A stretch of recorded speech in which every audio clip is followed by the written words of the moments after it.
دیکھنا یونیورسٹیوں کے سلیکشن بورڈ میں مثال کے طور پہ سائیکالوجسٹ کوئی نہیں بیٹھا ہوا. بالکل سائیکالوجسٹ کو بیٹھنا چاہیے.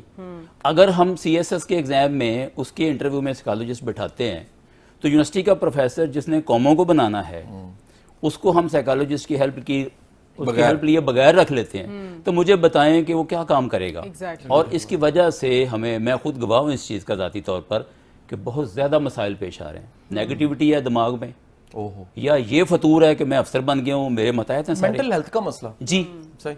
اور ایسے لیتھل قسم کے اور ٹاکسک قسم کے لوگ ہیں کہ جس کی وجہ سے پورا انوائرمنٹ خراب ہوتا ہے. مجھے یہ بتائیں کہ اگر ٹیچر آپس میں لڑ رہے ہیں یا چیئرمین اور ٹیچر آپس میں لڑ رہے ہیں تو مجھے بتائیں کہ وہاں پہ ایکڈیمکس کیسے فلرش کرے گی, وہاں ڈیولپمنٹ کیسے ہوگی, وہاں اسٹوڈنٹ کو آپ نے کیا مثال دینی ہے. مثلا ایک ٹیچر بیٹھ کے اگر چغلیاں کرتا رہتا ہے اسٹوڈنٹس کے سامنے تو مجھے بتائیں وہ اسٹوڈنٹ کو کیا سکھا رہا ہے. ایگزیکٹلی.